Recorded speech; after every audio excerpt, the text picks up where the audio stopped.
Welcome. This is a live stream, everyone. We're doing this live, in case people didn't want to know.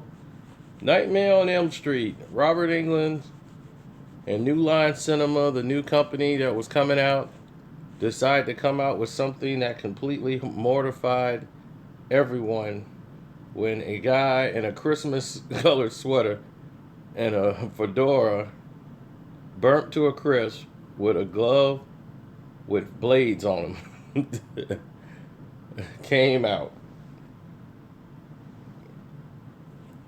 Now, this film terrified everyone because back then, people forgot what scared people the most. And that is a musical score.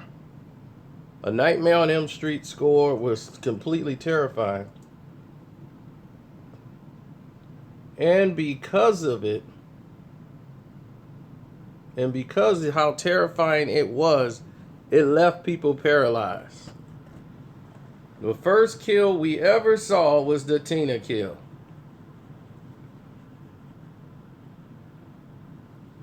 We were not prepared for it. How he was just torturing her, chasing her down, and you're just watching the marks as she flies on the wall.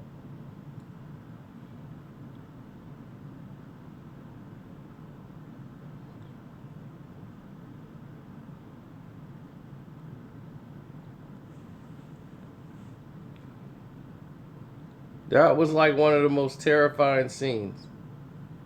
As Freddy Krueger became this mystifying character that the world couldn't even deal with.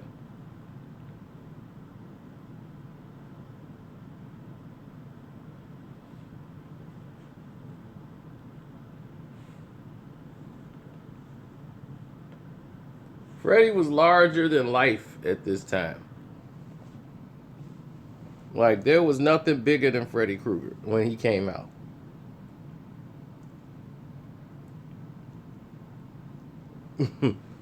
Because he was someone who spoke. Most killers didn't speak. He was the first one to give you dialogue. Most killers had no dialogue. Michael Myers just was called the Shape. He didn't even have any words, nothing. Freddy had conversation. He got off with conversation.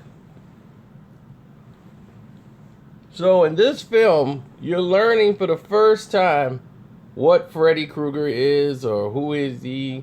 So you're going on this mission is to find out what in the world is this, and they're getting killed and they're in their dreams. Like, this isn't making sense. So you want some clarification or some clarity to find out, like, what is going on with this Freddy Krueger guy. So Nancy ends up being the smartest one of all to find a way to pull him out of the dream and into the real world where she could do damage. Where they find out all the parents on Elm Street got this guy who was killing children, kidnapping and killing kids, and the parents found out who he was and took their own revenge by burning him alive.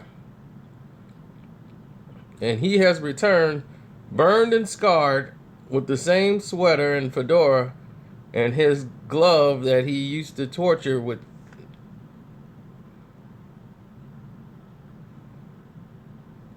So now,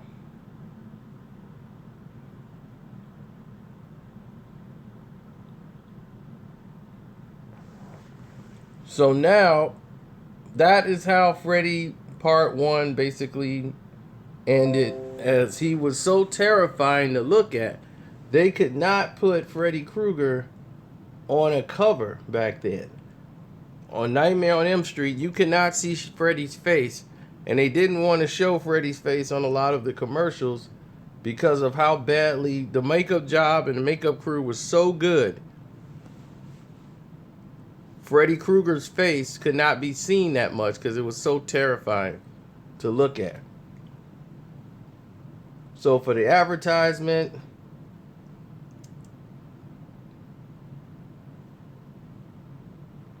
well, yeah, they're just like parents now. It was just like a regular town.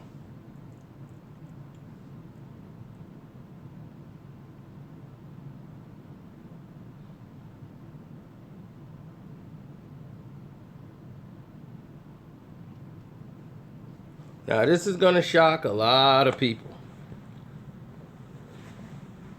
There was heavy controversy when this came out. Because when this came out, people were like, this is too terrifying for anybody to see. Children, whatever. But now, in today's time, it's nothing. But this film spurred the novel that came out in 1986 called It by Stephen King.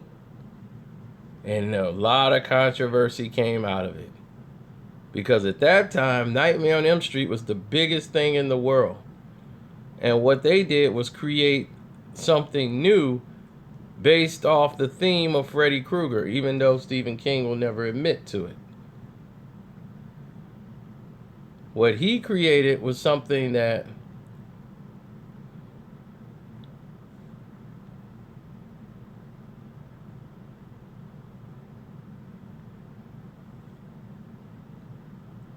what he created was something that people don't marvel that they'll marvel at now. But what he did was take from Freddy Krueger, add it to a alien called Pennywise, made him an alien. But instead of the dream world, he's in the real world. And he goes after children to survive.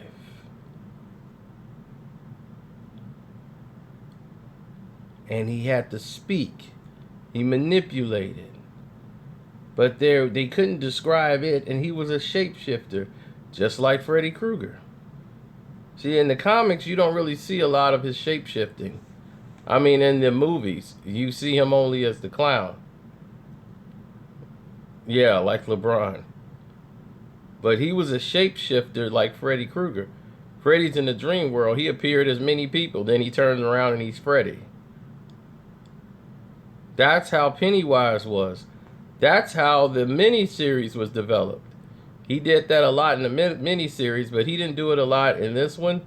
He did it a couple of times, but he appeared only as things you feared, just like Freddy Krueger. It is a complete copy off of Nightmare on Elm Street. Complete copy of it. And New Line Cinema was not very happy about it.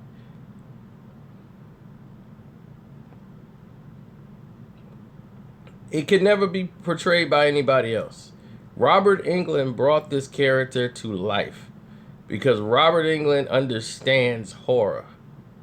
Robert Englund understands perfection. He understands the art of what we're trying to get accomplished.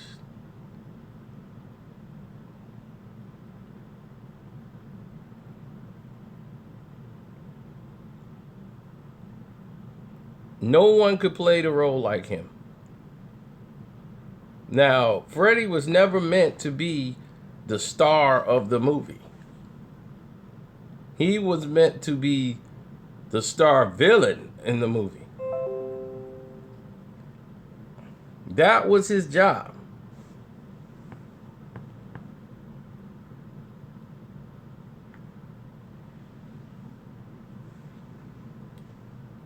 Stephen King never credits A Nightmare on Elm Street as his motivation when it is clearly created off of Freddy Krueger.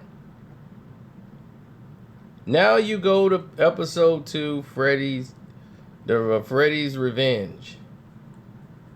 The first one was such a success, they rushed to do a sequel. And they was like, well, we got to bring Freddy back. It was such a smash hit. Freddy's Revenge come out, and the script is not that good because they didn't know what they were going to do to get Freddy back. So out of all of the ones that I've seen, I think Freddy's the script for Freddy's Revenge was not fully developed right.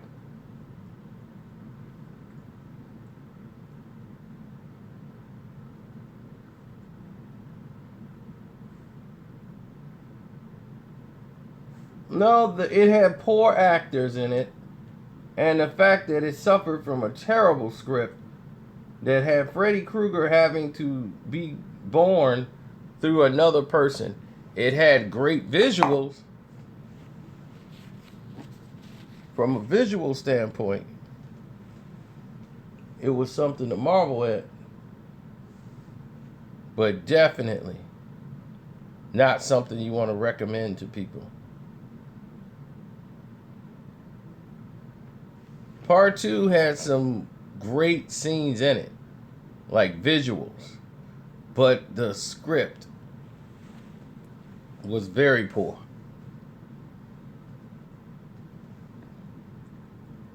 I don't know if you guys can remember that.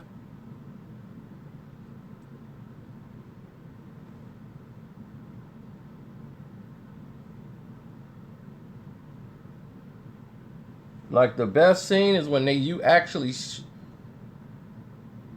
yeah, the plot wasn't good. That was it. The script was not very well. I don't know if it read great, but when they shot it, no. That was just terrible. Jesse! Freddy have to come out of this guy's body to do his kills. That was, I mean, the scene where his buddy's locked in the room and Freddy gets to come out and do the kill. That was an impressive scene. Jesse! Lisa was like one of the worst actresses I've seen in a Nightmare on Elm Street film. Freddy attacking the pool party was the best scene in the movie. When he came out and attacked the teenagers at the party, had one of the best scenes, best visuals you ever want to see. This bud's for you. Hey, man. Let me help you. Help yourself, fucker. You are all my children now.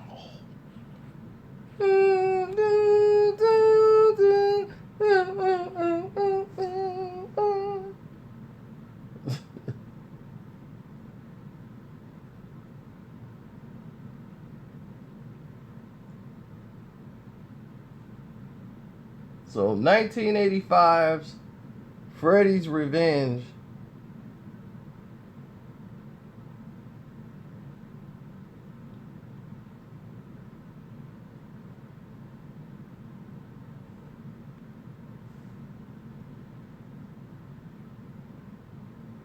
the long arm scene, that was in this one. This is basically that.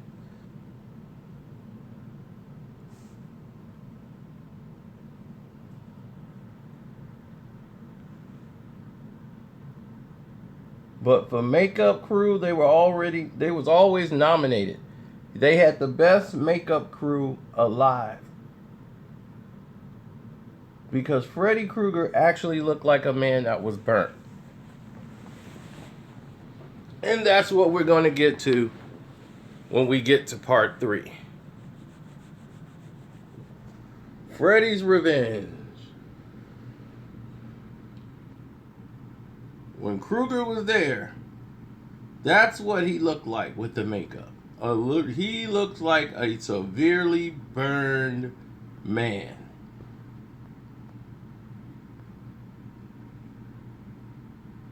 Now, in order for Freddy to be completely whole, he would have to get out of the body of Jesse, or have Jesse completely just die, because Jesse was weak.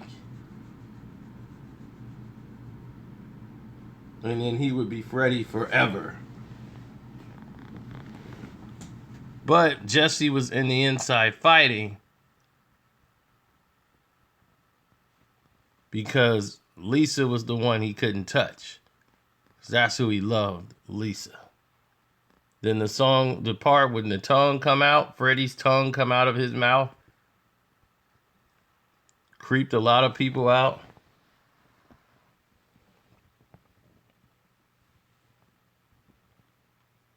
It was the most brutal kills in this one. What was erased with a lot of the dream sequences. You saw a lot of kills in live motion. Like the dream part was just wiped away. And people were just being killed right on the spot. He became a regular serial killer again on the streets. And it took away the element people loved. People love the dream sequences.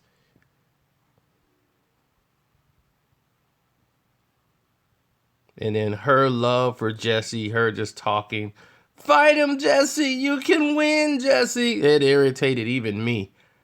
No, stay away. I'm like, oh God, this is terrible.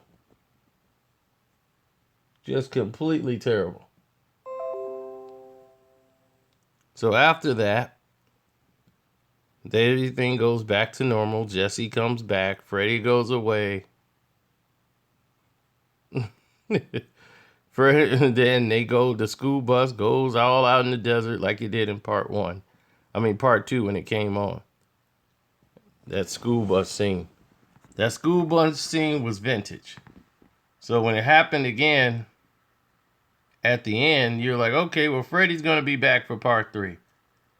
And that brings us to the absolute best Nightmare on Elm Street movie ever made since the first one.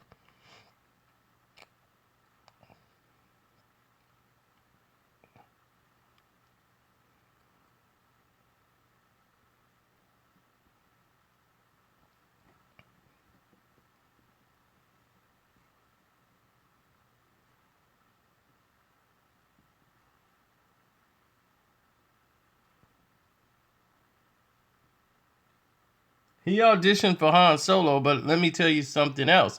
Stephen King, in another scenario, back then they did what they call double casting. So when they did double casting, they have 2 movies, and if you don't get casted for one, you could be casted for the other film. Carrie, the horror movie Carrie, and Star Wars did double casting. So Stephen King and George Lucas are sitting there, and of course Carrie had first rights. So whoever Stephen King selected, he had first pick to choose who he wanted. So if he picked all the people that were going to be in Star Wars.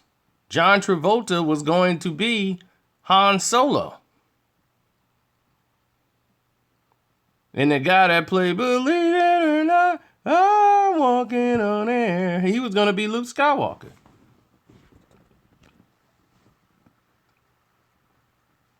Princess Leia was going to be played by the girl who died with John Travolta. Carrie Fisher wasn't going to get that part. But Stephen King selected them. So he went and made the other selection. He took Luke, who went in there. They read for Carrie. All those guys auditioned for Carrie. Carrie Fisher, for the movie Carrie, she was like, oh, that'll be great. If I get that, a film named after me. So, but she didn't get it, and nobody who auditioned got that title role. One of the producers of the film Carrie, one of the producers was his wife, was Sissy Spacek. At that time, he was dating Sissy Spacek. And he told her to come audition for the part. He was a producer of the film. And he had his wife audition for the lead role. And they were like, man, we don't know about casting your wife, dude. We work together, but this is the lead of the movie. He was like, she can pull it off. Trust me.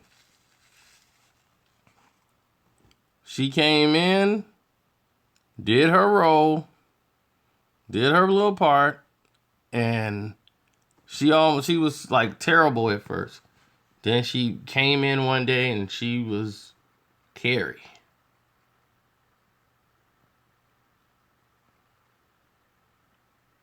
Now, let's get to Dream Warriors.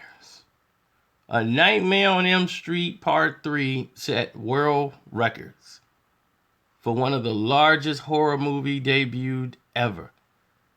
Every critic in the world, movie critic, hated this movie, gave it the worst reviews you could ever imagine for Dream Warriors. Nightmare on Elm Street Dream Warriors, they hated it to the core. They thought it was a just played out rendition, but it stopped no one from going to see it. The theaters had lines going around the corner.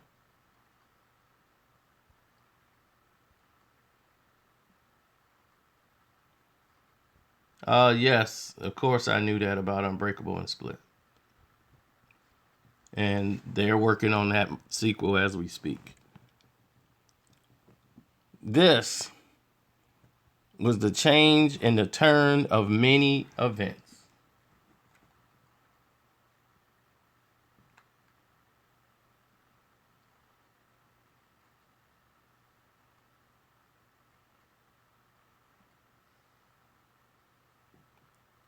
Yes. Oh, yeah. Because, see, you're worrying about this part here.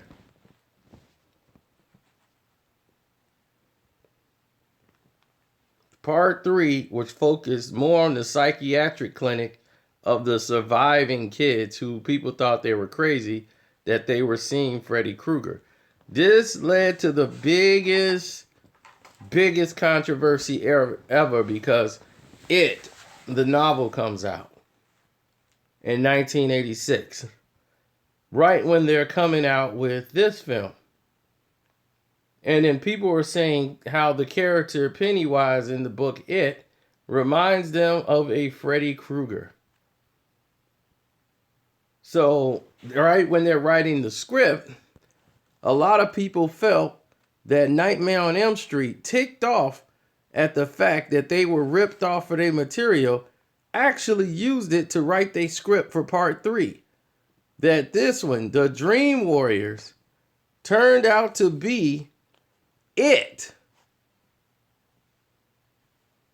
Where all the kids that were all in this ward, all in, like, this was the town of Derry, all of them already on Elm Street. The premise is already Nightmare on Elm Street.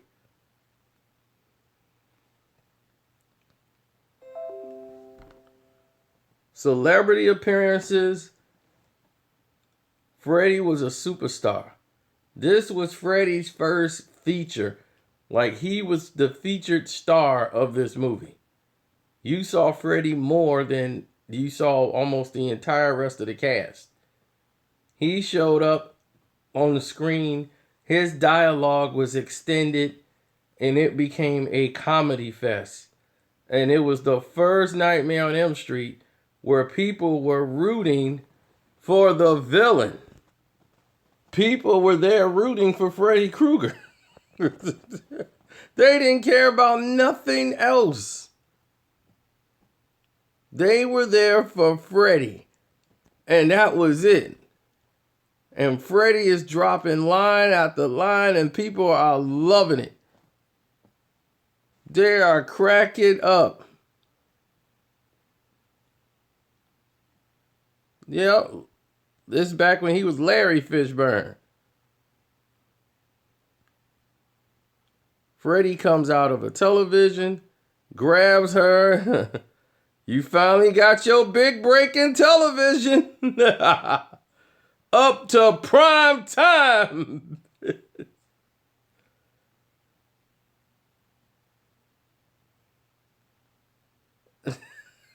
And rams her head into the television.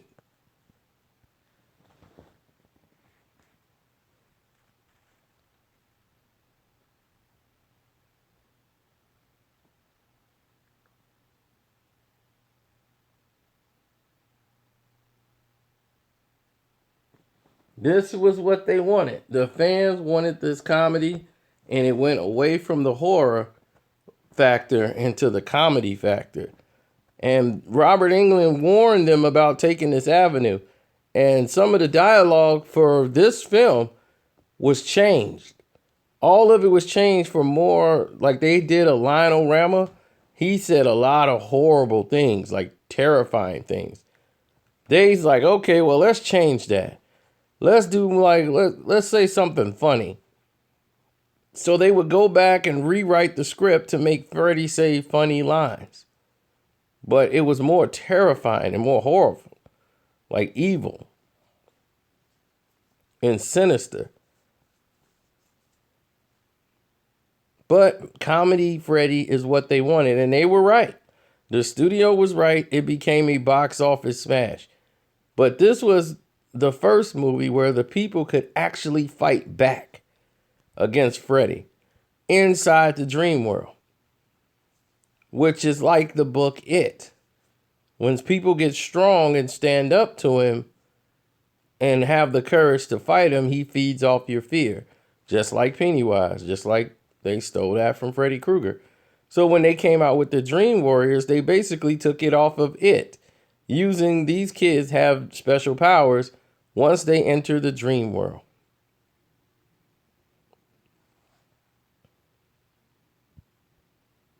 No, just like Freddy had powers, they had powers too. Whatever they could imagine in this dream world, they could make happen.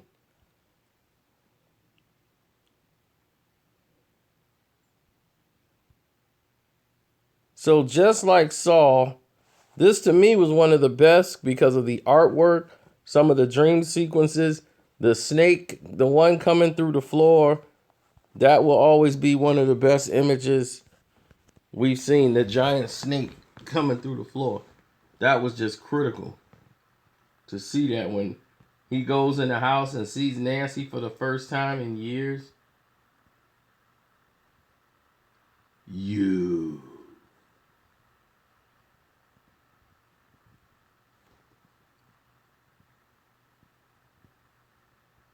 And Freddy became so popular. He became so popular because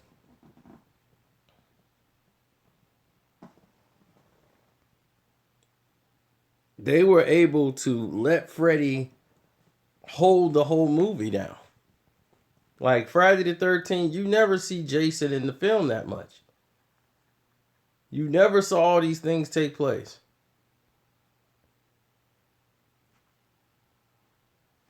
So the makeup crew, once again, was nominated for an award for their work in episode 3 because the visuals were incredible.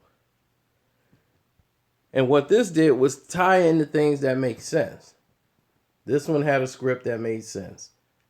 That Freddy Krueger's remaining bones, the parents knew where they were, and they were never properly laid to rest. So it warranted why Freddy would still be coming back, because his body was never truly laid to rest. So they had to find his body and put his bones to rest.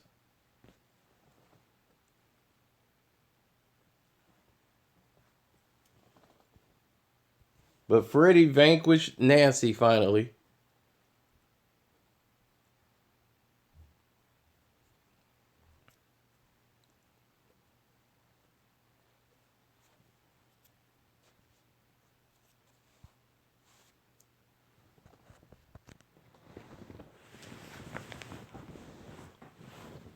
They dipped him in holy water, like put the holy water on him, and laid a cross on his head, buried his bones, and Freddy was gone. So they laid his bones to rest, but he vanquished her father, he vanquished Nancy, he wiped out almost all of Elm Street, except for 3 children. So now you come to part 4. Episode 4, the dream whatever. The Dream Warriors.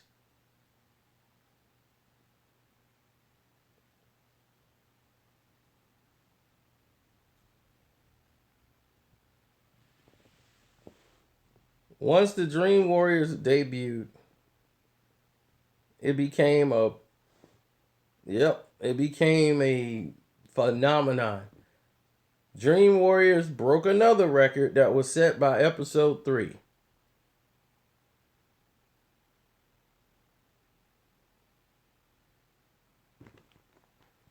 Dream Warriors basically is the continuation from Dream Warriors. Just about a year later, they're still in basically a recovery stage where Christian, the one who found her power and her gift was to be able to pull other people into her dreams in part 3. In part 4, Christian's character gets killed but passes her gift on to someone else. And this one has the gift to be able to take other people's gifts when they die. That becomes her power. So her brother was a martial artist, which was very crazy. Yeah,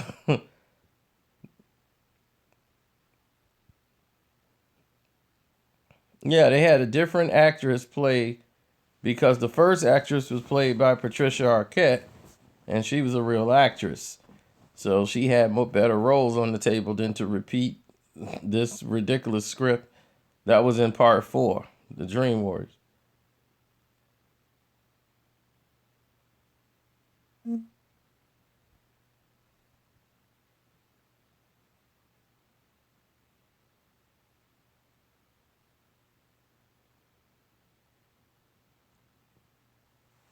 Yep, so Arquette was out, and we had a whole new Christian. And this Christian came in, she was only going to be in for a minute, and once they got her, she was able to pass it on to somebody else. And after Freddy got her and came back. But I like the intro though. They never explain how Freddy was able to just bounce right back and the bones didn't even matter. His bones came back together. The dog peed out fire. The next thing you know, his bones came back up out of the grave. Fluid came around him and he was back.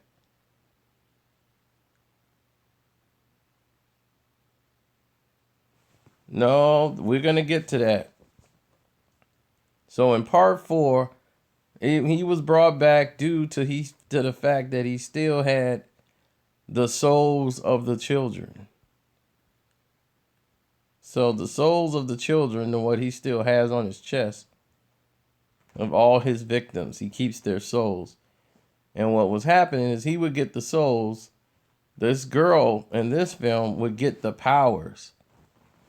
So with all their abilities and everything else, like her friend's ability with technology, the black girl, let's suck face, who looked like a friend of mine named Nikki.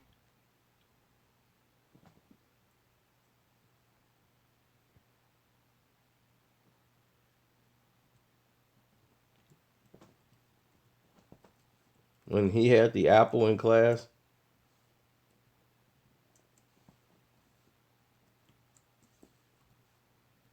You flunk. I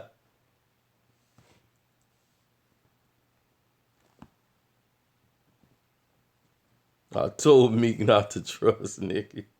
Oh, yeah. And this is the one that grossed out a lot of people in part 4. No pain, no gain.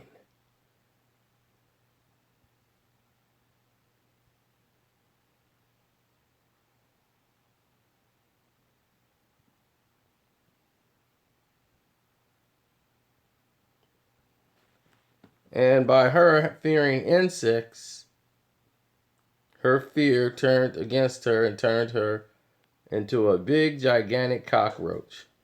Once again, following the It transformation from the network series It, the mini the miniseries.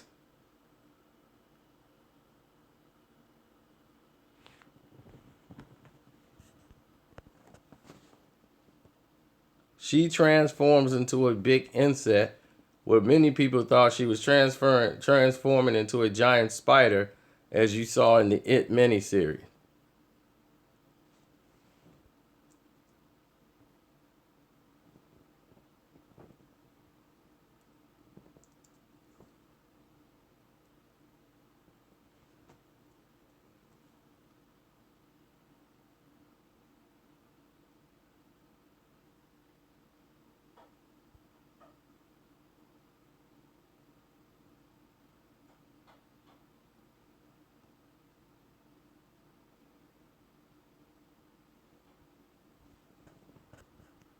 Freddy's makeup was once again the subject of conversation because they could only show him in art form like this because of how terrifying his makeup was. They couldn't show him on the covers. Now you could. So after part 4, they come up with a crazy ending where she's got all these powers and she's fighting Freddy Krueger at the end of this film. That's exactly what it does look like. The Moonwalker.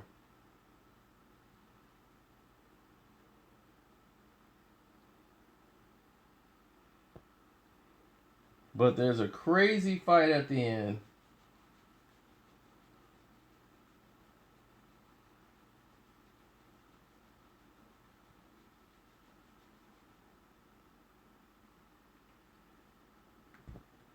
Where Freddy's fighting her and that's it.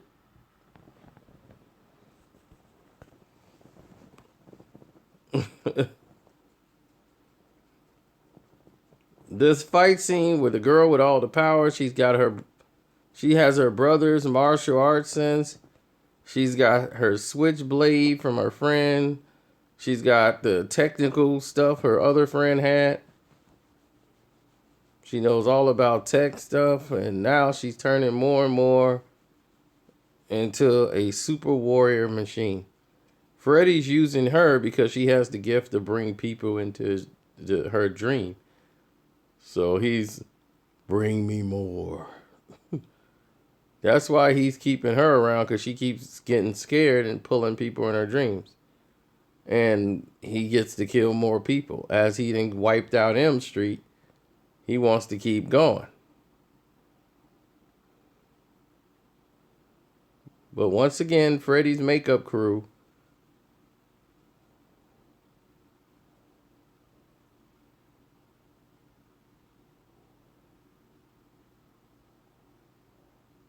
won an award for this. Well, I know they were nominated for them. I don't know if they won for it, but they was once again nominated for this makeup crew makeup job they did on Freddy. But at the end of the scene, Freddy's there battling her. She gets up. Freddy starts swinging from a light pole. Like in the church, they're having a fight. Like good versus evil in the cathedral. Freddy tries to hit her. She swings and misses. And she looks for Freddy. He's up there swinging and kicking his leg. I swear to you, when that scene happened, when Freddy was sitting up there swinging and kicking his leg on the post, a guy in the fourth row jumped up in the middle of the aisle, jumping around in a circle. Oh my God! Freddy is too cool! I'm like, he's the killer! Man, the whole movie theater was on Super 10 back then. Just when he did that scene, she looked for Freddy and he was up there kicking his leg. Everybody, oh! Dude just jumped up in the middle of the aisle. of the movie theater. He just jumping up into the circle. Wait, well, you know, this is the theater where it's like 85% brothers. So it was live. It was live. It was like a concert up in there. Dave jumped up in a circle, spun around, waving his fist in the air. Freddy, man, is too cool. They're rooting for the killer. That was it. Freddy became the guy you rooted for in the movie. So when they were talking about putting Freddy versus Jason, I was like, that's retarded. I couldn't see that ever being made. I'm like, that's stupid. Who would want to see that? Then I had to think about it. And the more I brought it up to people, they was, man, that'd be cold, man. You know, yeah, Jason is tough and all, but Freddy, man, he got the words, man. He got the words. I said, dog, what's that got to do with a fight? I was like, you actually taking this serious? And then next thing you know, he wasn't alone, because they definitely brought that movie out. And people, man, I wanted to know who would win, man. Today was the fight. I'm like, that's when movies just said, forget it. We're not going to even try to be serious or make it a great script, great film. We're just going to give the people what they want. And that was that. Now, this is where things fall apart. Make sure you remember this, because this was one of the last times you saw Freddy Krueger be Freddy Krueger. And you didn't see this Freddy Krueger ever again. Ever, ever, ever, ever, ever, ever, ever. Until we'll get there. Here we are, episode 5. Commonly known to y'all, the Dream Child. Now, the Dream Child, to me, is one of the worst Nightmare on Elm Street films ever made. Ever made. Period. It was so bad. I said, this is terrible. It once again broke all records because people were just marveled by it. The Dream Child. It was the first one that put Freddy Krueger on the cover.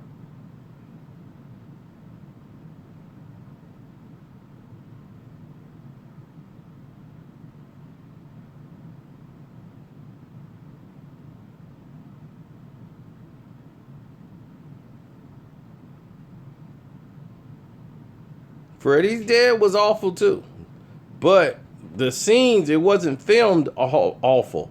This was filmed awful with terrible scenes, a terrible script. There was like 3 dream sequences where Freddy is coming back as this baby. It was just terrible.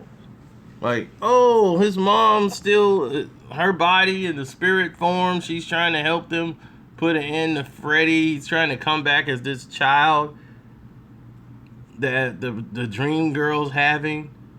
And Freddy is like attacking his dreams. So the child is not even born yet. She's helping. As Dan gets killed in a car accident.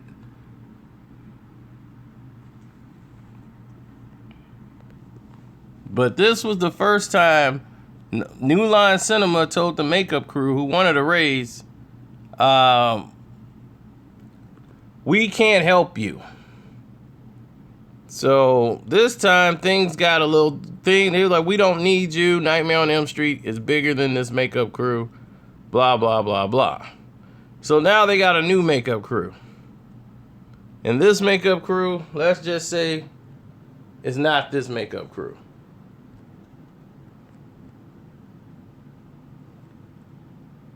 That makeup crew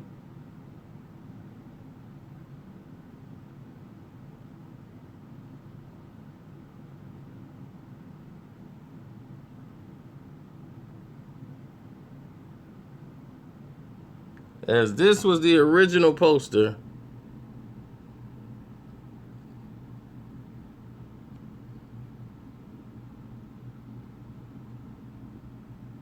The Dream Child.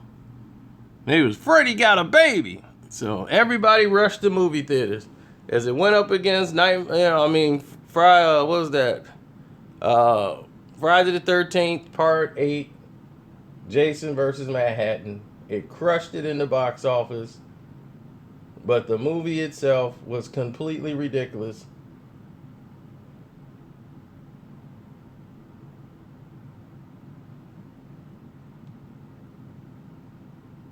As Freddy's trying to be reborn through some child, they had a ridiculous cast, which is just a table of Freddy villains, a comic book guy, and they have the comic book kill again. I was like, well, this is just like a rehashment of part 3.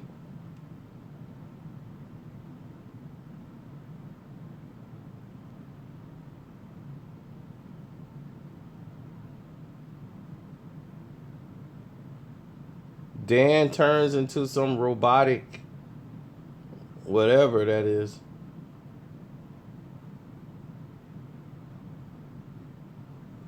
Now, look at the makeup crew here. See how the makeup is? See how the detail in the makeup is? Okay, now let's come over here. This is part 5. See the difference?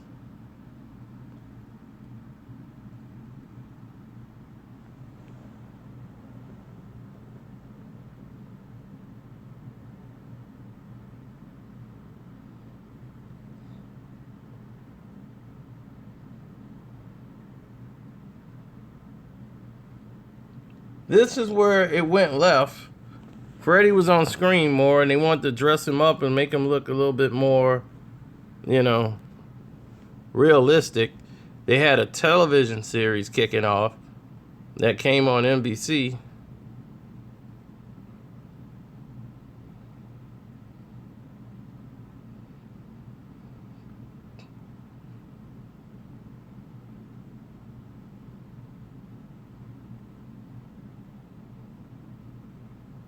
Yeah, I know. He had new teeth.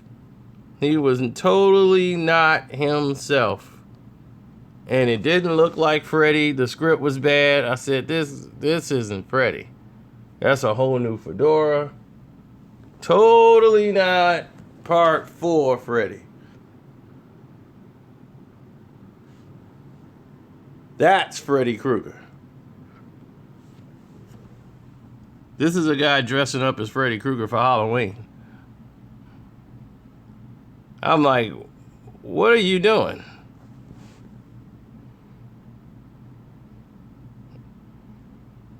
I'll pay that other crew whatever you wanted. But this crew was not nominated for its makeup. At all. So once they did these things and made these changes, it started to get even worse. And after this, they said, we got to put Freddy Krueger to bed. So they came out with Freddy's Dead. Who remembers Freddy's Dead? Another terrible Nightmare on Elm Street movie.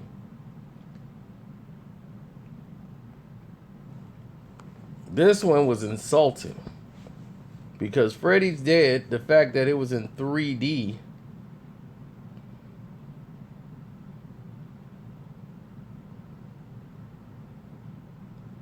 had what they called the video game kill. And this is where everybody in the town has basically been wiped out. They didn't even explain Freddy coming back in this one.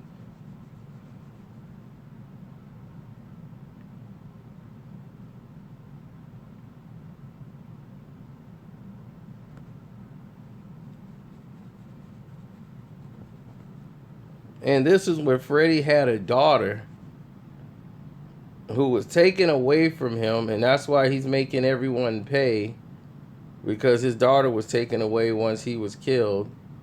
He had killed his wife or whatever for snooping into daddy's personal business. Mommy had to take her medicine. And basically, it was his daughter that led to him going to jail and everything else for the town riots people. He's like, and she promised that she wouldn't tell. But you won't tell, will you? I won't tell. Oh, but you did tell, didn't you?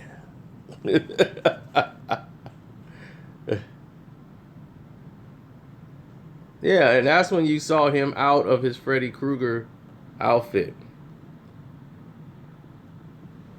But for those who need a backstory on Freddy Krueger mom was a nun who was working in a convict where they kept criminals locked up.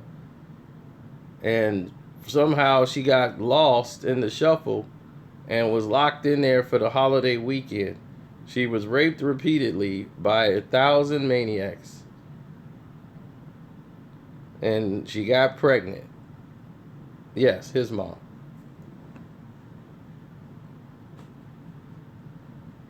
And that's why they call him son of 1,000 maniacs, Freddy Krueger. No one knows who's his father out of that whole batch of insane people repeatedly.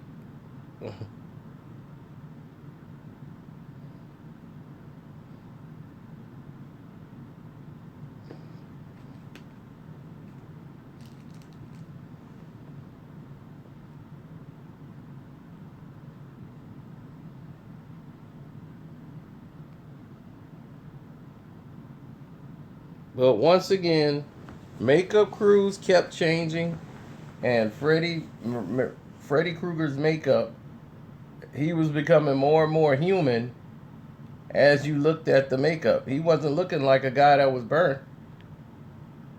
He's just looking like a guy, period, that had a bad day. The video game kill.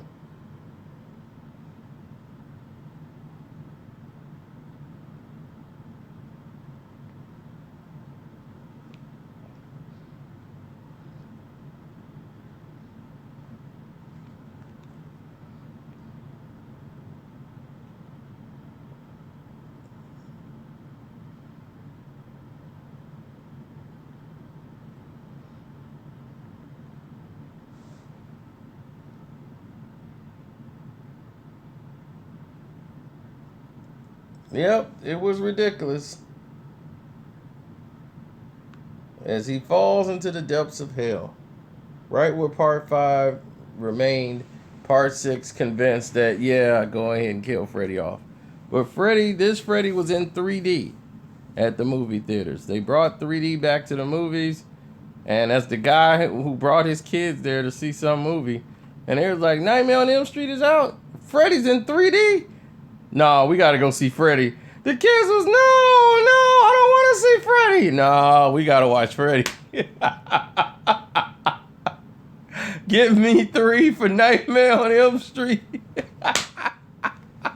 The kids are begging not to go see it. He was in there to take them to see some kid movie. He see all these 3D glasses for Freddy. He was, wait, what's going on? These people are going in with the 3D glasses. He was like, what is this?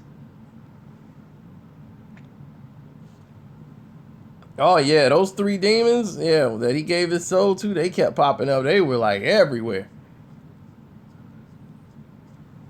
Like, the 3D scenes didn't really kick in. Like, certain parts of the movie was in 3D.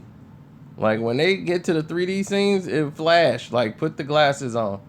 And they told you on the inside of the glasses, they said when she puts on the glasses in the movie, that's when you put on the glasses.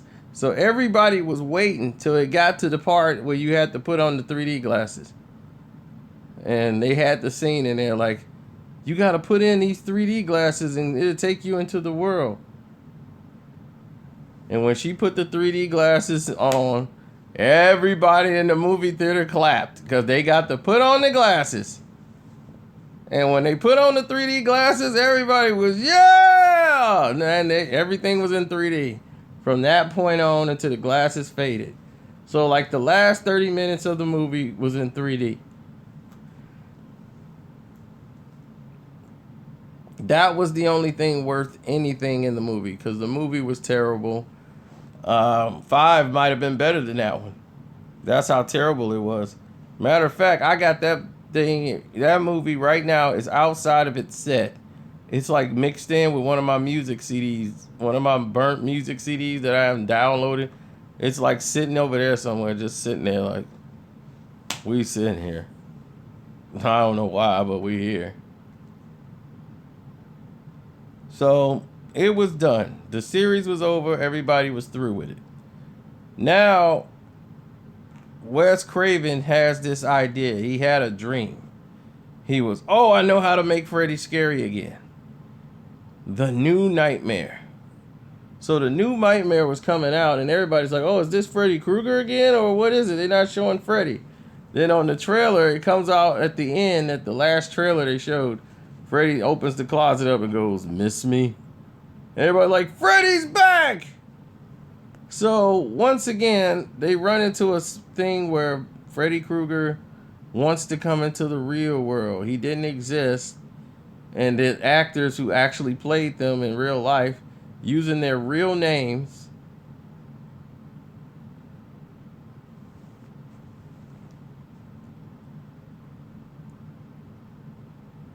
Freddy was coming after them in real life. Like, he loved being portrayed in the character of the movie, but now he's coming back in real life, and he wants to be into our world.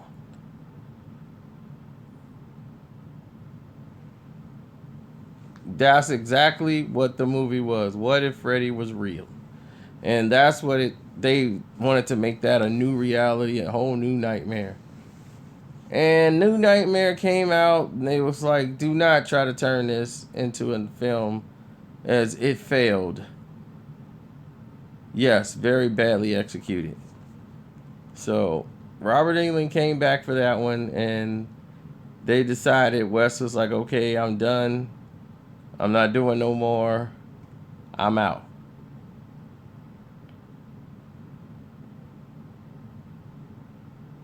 Then back on the table, they had Jason over there, and people was like, man, let's do this Freddy versus Jason before it's too late. And they said, they've done horrible with Jason, making Jason X, doing all these, Jason is dead. They was like, it's so done right now. Like, what are we doing? And Robert Englund said, all right, man, look, if we do this, Jason versus Freddy, the script has got to be right. They had a script for Freddy versus Jason. Like, there was like 4 or 5 scripts that the fans online was writing. And they took some of the ideas of what the fans wanted to see. They was like, oh, that would be interesting. Because dude was like, man, you should have Jason on Elm Street. Somebody brought that up. And that ended up being one of the most powerful things about the film.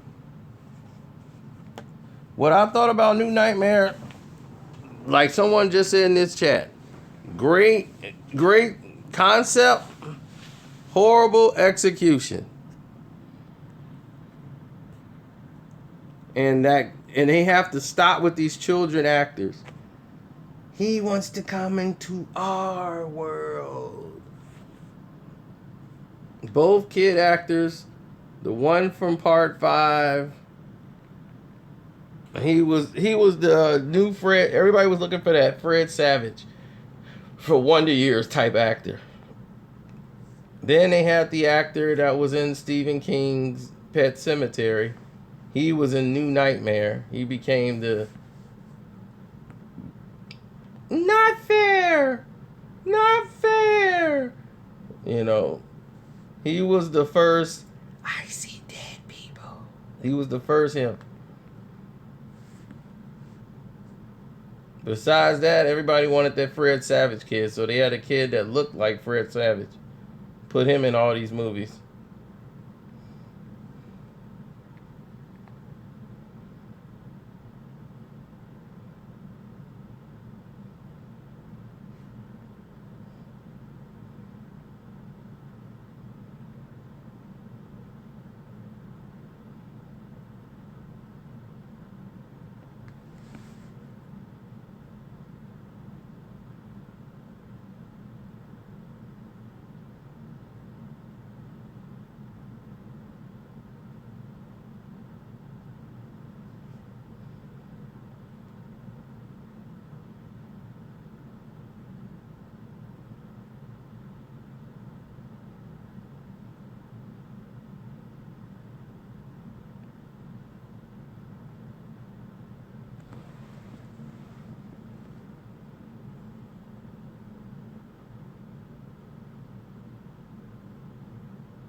Oh, no, no, no, no.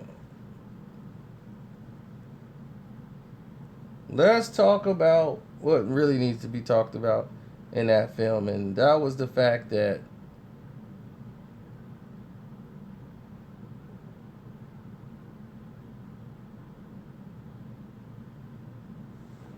no, Freddy versus Jason. You gotta understand, Freddy versus Jason was great entertainment for us. Like that was what we needed as fans, because I went in it with very low expectations that I never even went to check it out when it first came out. When it first came out, I was like, whatever. But when the script came out for Freddy versus Jason, and I was like, man, this is very interesting because this is kind of Freddy's been forgotten about, which was kind of the theme in part 6. He was forgotten about and need people to bring his name around so they remember him again. So the town had came up with a system to keep themselves Freddy proof, as they kept making sure the kids didn't dream by giving them medication that really exists. There's really medicine that will help you not remember your dreams.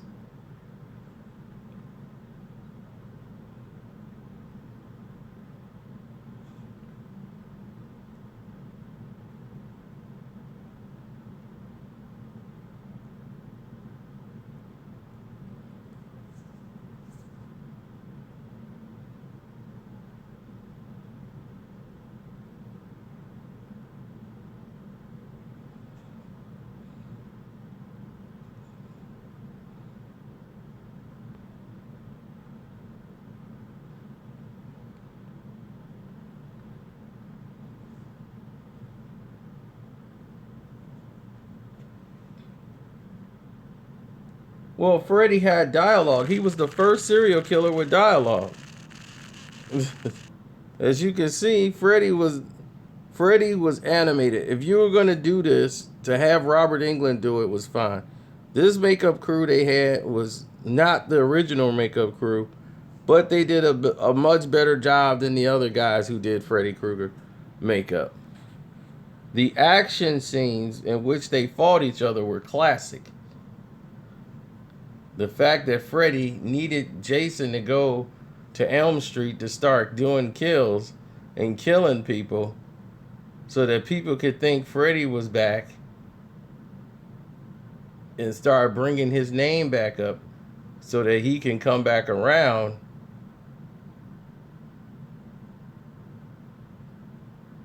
Was classic. And as a scene when Freddy shows up in a person's dream and slashes through him but couldn't kill him because he wasn't strong enough. He was still weak. But once Jason got back going and people started talking about Freddy in the schools and they wanted to start learning about Freddy and all this stuff, that's when his powers start to come back. But as he's getting ready to stalk and do his thing, Jason's already killing people and he can't stop. He's at a camp just slaughtering people. And Freddy's like, no! Because now he's got to stop Jason. So what was interesting is that then they fight and he can't really beat Jason and can't understand why Jason won't die. Why won't you die?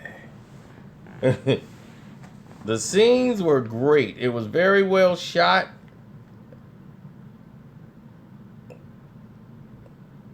And was surprisingly a great film. I am so glad they did not do a sequel.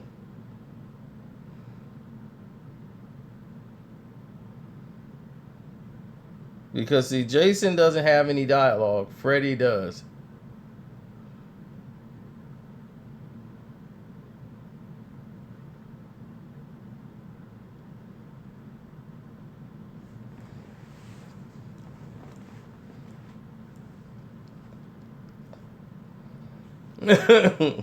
Time to put this bad dog to sleep for good.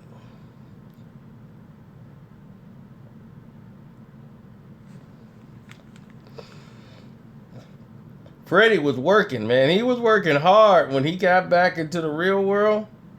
They used that thing to. And this scene had so much gore and blood, and people just loved it. And Jason ended up becoming a hero, the unspoken hero.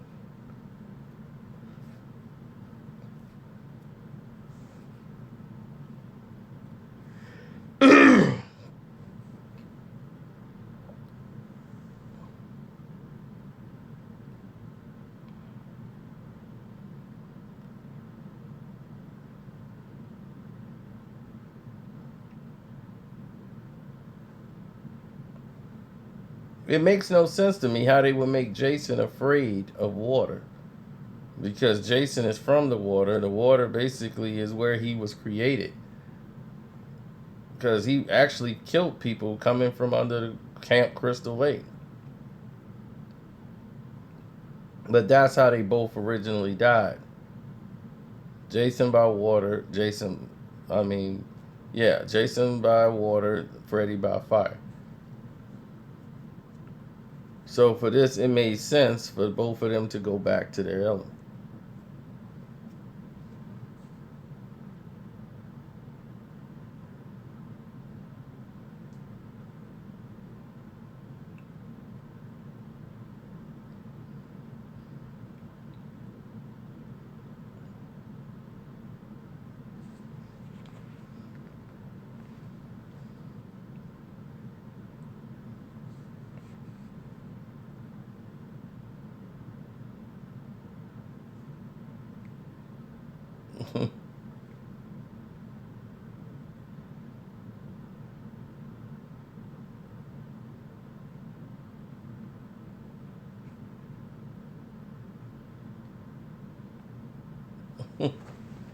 He does that wink, and everybody's like, Freddy's coming back. And Jason didn't have any fingers left.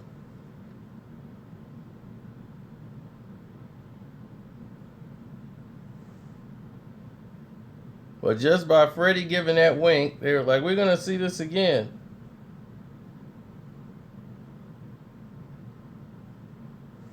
But that wink was the last time you saw him as Freddy Krueger.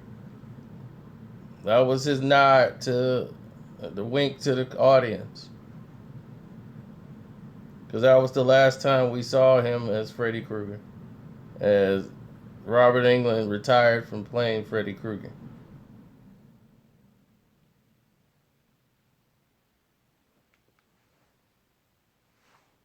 Then came the remake.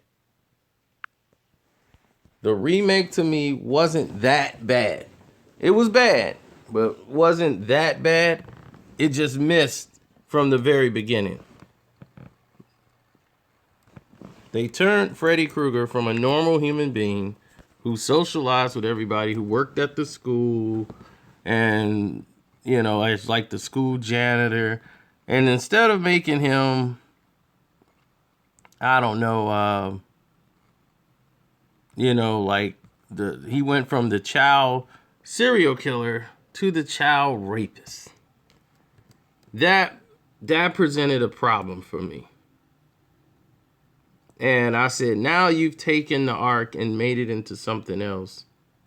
And it wasn't the actor's fault who played Freddy Krueger.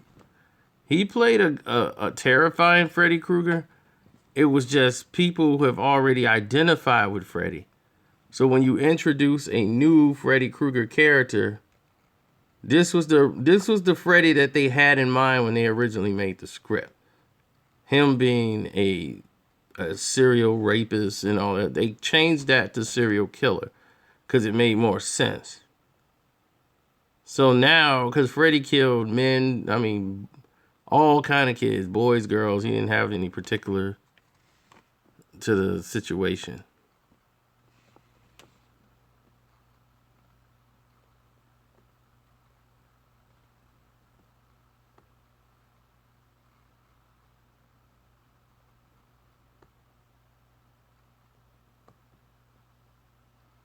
Yeah, well, Jackie Earl Haley who just came off The Watchmen. Everybody said he's going to be the biggest star in Hollywood. And they come out with this film, and everybody was happy with it. And Rooney Mara's in it. They have a great cast for the film, and it just did not pop. And I feel bad for them because the film was...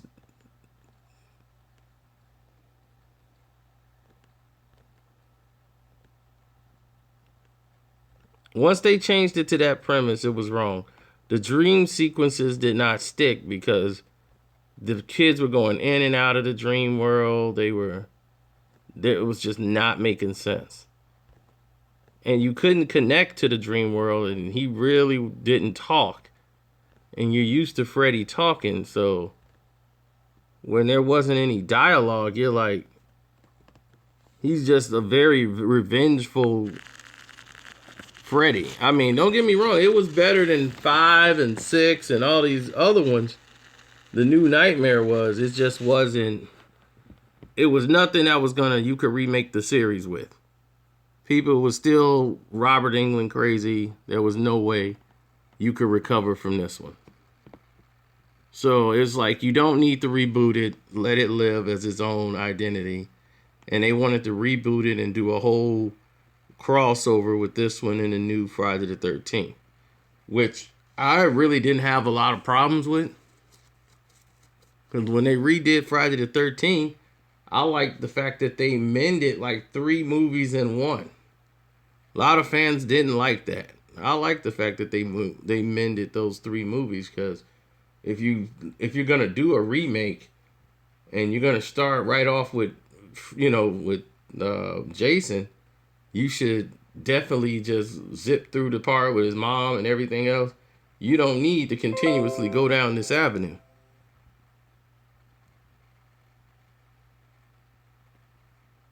No, it did not. But thanks for sticking around for a whole hour to hear about Nightmare on Elm Street. As now around the world, Halloween is coming to an end. And we are done. Next time we'll do something like this, it'll be Child's Play. With Chucky.